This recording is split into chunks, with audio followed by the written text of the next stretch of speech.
An exclusive poll shows that support for Liberal leader Mark Carney may be wavering as his campaign struggles to deal with recent scandals. Alberta Premier Danielle Smith has invited Quebec's Premier François Legault to unite against federal overreach. Liberal leader Mark Carney refuses to repeal the controversial No More Pipelines Bill C-69. Hello Canada, it's Friday, April 4th, and this is the True North Daily Brief. I'm Cosmin, Dzsurdzsa. And I'm Clayton, DeMaine. We've got you covered with all the news you need to know.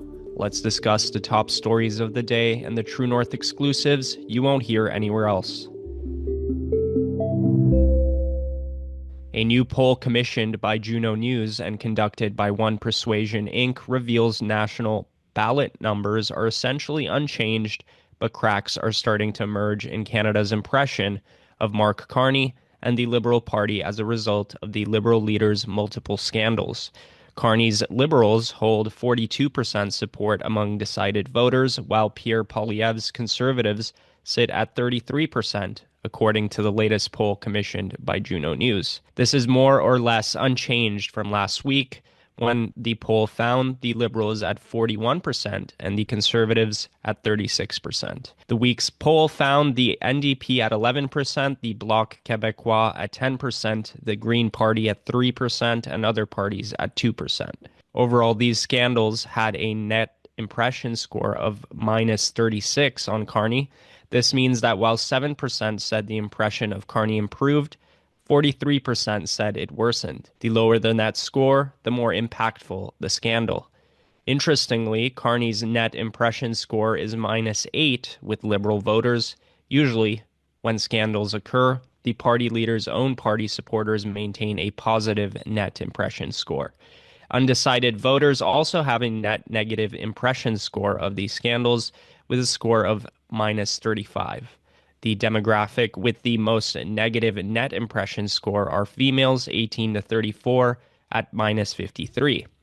On their own, these numbers are not enough to change the direction of the campaign, but they do confirm two things. First, that the Conservatives, an increasingly BQ vote, is solidifying and quite firm, and second, that Carney's unforced errors are damaging him with soft Liberal voters. Support for a political party is always the last indicator to move. Worsening impressions of leaders are top indicators which filter down and impact ballot support over time.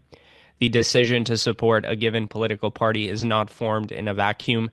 There are many factors Canadians consider when deciding whom to vote for. So, Clayton, what are some of these scandals in particular that are harming Carney's support among Canadians? Right. So this survey was conducted on March 31st and April 1st. So there were some questions that might have been asked now that weren't asked then. But the questions were regarding his refusal to publicly disclose his assets and the company he chaired having investments in tax havens such as Bermuda. One such office address in Bermuda for Brookfield Asset Management was recently revealed to have been a bicycle shop, an unlikely spot for a finance company to operate out of. It's also worth noting that he lashed out at reporters for even asking about alleged conflicts of interest one day in the UK, only for him the very next day to admit that he would likely have to recuse himself from government discussions due to his conflicts of interest the next day, and none of it. The other issue asked in the poll was if news that he plagiarized his doctoral thesis for economics when he attended Oxford University in 1995 shifted opinion. At the same time that he was at Oxford, he claimed during the Liberal leadership race to have been in Canada helping Prime Minister Paul Martin balance the budget,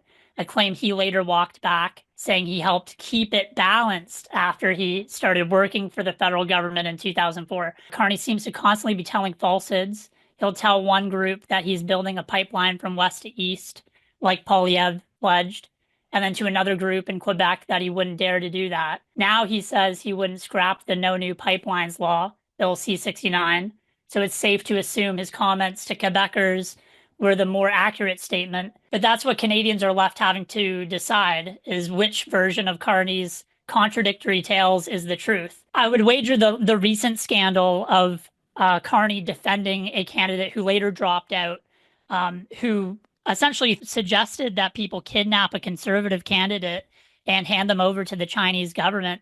I would imagine that might shift opinions as well if we had the opportunity to ask in the poll. In this case, 43% of respondents said their opinion had dropped. Alberta Premier Danielle Smith has written a letter to Quebec Premier François Legault proposing that the two provinces team up in the battle against federal overreach. The letter obtained by True North followed Smith's reading of Quebec's report of the Advisory Committee on Quebec's Constitutional Issues within the Canadian Federation. Smith had sent the letter to Legault on March 21st. The report listed 42 recommendations related to Quebec's constitutional power and freedom, the province's relation to the country, and more specific issues. Before True North was provided with the letter, Smith addressed its validity after the National Post originally published a news article on its contents. Smith said, quote, Alberta and Quebec should work together more often to keep Ottawa in their lane and to protect the constitutionally protected jurisdictions of our provinces. In Smith's letter, she highlighted 12 of the recommendations specifically and discussed how the two provinces could collaborate to accomplish them. The first recommendation Smith highlighted was the report's call to provide Quebec with a framework law on defending and enhancing its constitutional freedom. She said Alberta had acted similarly by implementing the Alberta Sovereignty Within a United Canada Act, and that she was willing to share information with Legault so that he could implement similar legislation in Quebec. Another recommendation Smith aligned with was adopting a constitutional amendment to enshrine provincial laws concerning property and private law. This change would ensure that provincial laws and civil rights overrule federal laws that intrude on provincial jurisdiction. It could be used to fight the Liberals' gun buyback program, despite the federal government throwing over $600 million at the program. A single gun has yet to be collected. So, Cosmin, what other recommendations did Smith make in her letter to Legault? Yeah, Clayton, there were a few other key recommendations. One of them was that she wanted the provinces to essentially have more power on what they can opt out with in terms of federal spending programs. Additionally, also be compensated for measures that the federal government introduces that intrude on provincial jurisdiction. And we know this has been a huge development when it comes to all the different ways that the Liberal government has used federal funding to promote certain education programs, curriculums based in gender ideology, even though education is a provincial jurisdiction.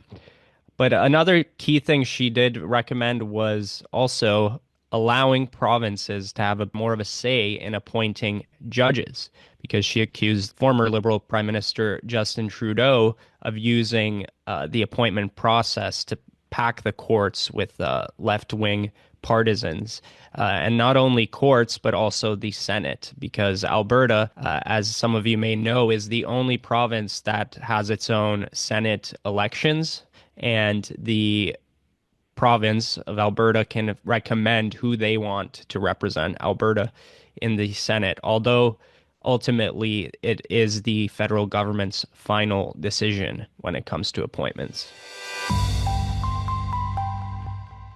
Prime Minister Mark Carney made it clear that he has no intention of repealing the controversial Bill C-69, dubbed popularly as the No More Pipelines Bill. Carney has pledged to spur the development of Canadian energy infrastructure projects with the use of federal emergency powers deemed to be in Canada's national interest. However, Carney admitted that a re-elected Liberal government would not move to repeal the Trudeau-era Bill C-69, which placed severe restrictions on pipeline development. Carney told reporters, quote, "We do not plan to repeal Bill C-69 to answer your question.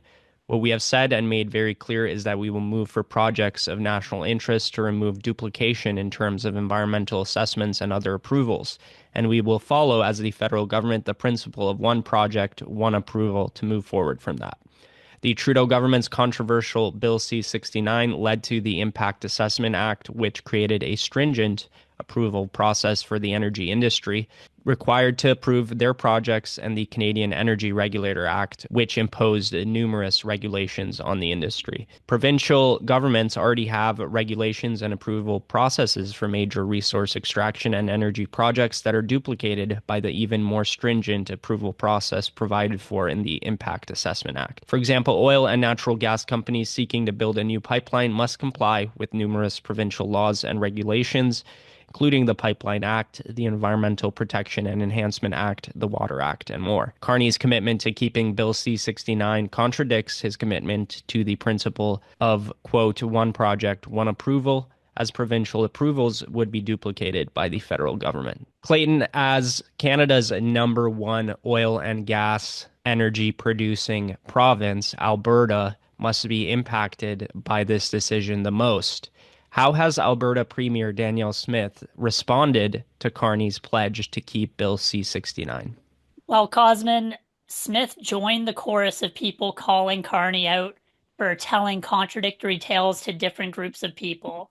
She claimed that he told her that Bill C-69 was a barrier to building large energy projects, which he said needed to be built in Canada, but is now saying he has no intention of scrapping the act. She warned that keeping Bill C-69 will mean little to no energy projects are built in Canada, and the result would mean Alberta and Saskatchewan are cut off from international markets, especially with uncertain trade relationships with the US. Smith noted that keeping the bill would be counter to what Carney is saying on the campaign trail, that Canada needs to get rid of trade barriers between provinces and build a strong economy unreliant on the US. She also blasted Carney for buying pipelines in the US while chairing Brookfield Asset Management. So as he's done for years, Carney supported pipelines internationally if it meant enriching himself and shareholders in the private sector, while advocating an anti-oil and gas agenda in Canada. The difference now is he's not just an advisor to the Liberals, he's running to be the chief policymaker for the next 4 years. That's it for today, folks. Thanks for tuning in. You can stay on top of new episodes every weekday by subscribing to the Daily Brief on iTunes and Spotify. Also, while you're at it, make sure to hit us with a 5-star rating and please leave a review.